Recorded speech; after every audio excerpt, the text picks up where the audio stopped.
मनुष्य मरता नहीं है, वो अपने कर्मों का मूल्य चुकाता है, और यदि मूल्य अधूरा हो तो मृत्यु अकाल बन जाती है। बहनों और भाइयों, आज हम एक ऐसे विषय पर बात करने जा रहे हैं जो सुनने में भले ही डरावना हो, लेकिन समझने पर जीवन का रक्षक बन सकता है। विषय है अकाल मृत्यु के दिन ही कारण है। जैसे ही ये वाक्य हमारे कानों में उतरता है तो सबसे पहले एक प्रश्न उठता है, क्या मौत का दिन पहले से तय होता है? कुछ लोग कहते हैं मौत तो ऊपर वाले के हाथ में है, जो किस्मत में लिखा है वही होगा, जो जाएगा उसे कोई रोक नहीं सकता। लेकिन दोस्तों, क्या सच में ऐसा है? क्या हम बिल्कुल बेबस हैं? क्या हम अपने जीवन की दिशा नहीं बदल सकते? आज मैं आपको बताने आया हूं कि अकाल मृत्यु कोई दुर्घटना नहीं है, बल्कि ये एक पैटर्न है, एक संकेत, एक चेतावनी। ये तब आती है जब हम बार बार इन चेतावनियों को नजरअंदाज करते हैं।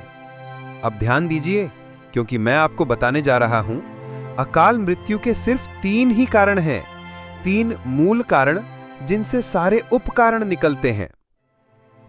पहला कारण प्रकृति से कटाव और असंतुलित जीवन शैली।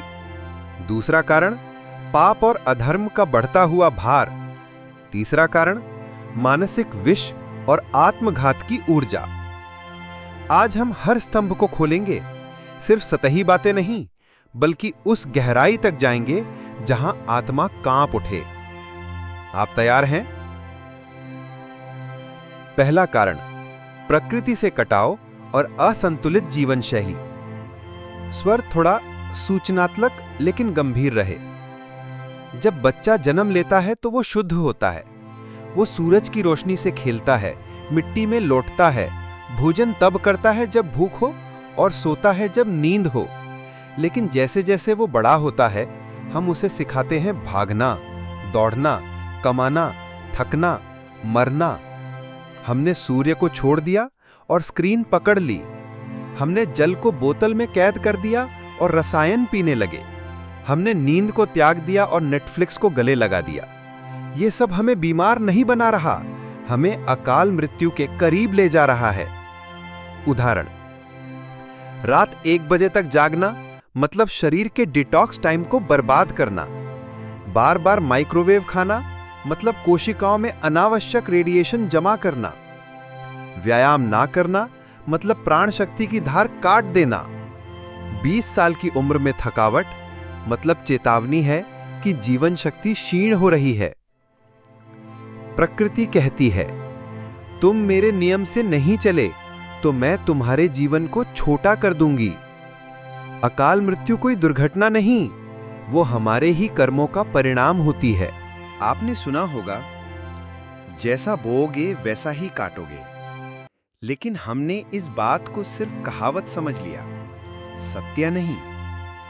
कर्म सिर्फ एक क्रिया नहीं है, ये एक ऊर्जा है जो ब्रह्मांड में दर्ज हो जाती है। हर सोच, हर शब्द, हर कार्य एक कंपन छोड़ता है जो लौटकर जरूर आता है।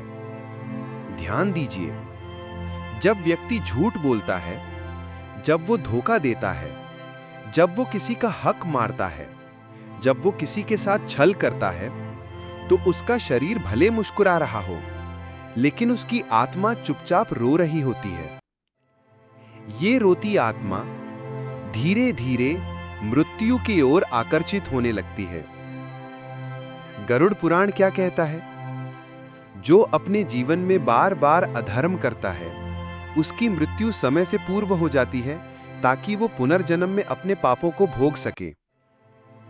अकाल मृत्यु तब नहीं आती जब कोई गलती करता है, बल्कि तब आती है जब व्यक्ति उस गलती को सही मानने लगता है। कैसे समझें कि पाप का भार बढ़ रहा है? जब बार बार अनजानी घटनाएं होने लगें, जैसे दुर्घटनाएं, धन हानि, रिश्तों में टूटन। जब व्यक्ति को बिना कारण डर, बेचैनी और आत्मग्लानि सताने लगे, जब बार बार जीवन में कुछ छिनने लगे, समझ लीजिए आत्मा बोझ नहीं सह पा रही। धर्म से दूरी यानी मृत्यु से नजदीकी। जो व्यक्ति धर्म यानी सच्चाई, करुणा, सेवा से दूर हो जाता है, वो भीतर से खोखला हो जाता है। क्यों? क्योंकि धर्म आत्मा की भोजन है, और जब आत्मा भूखी होती है तो शरीर अकाल मृत्यु की ओर बढ़ने लगता है।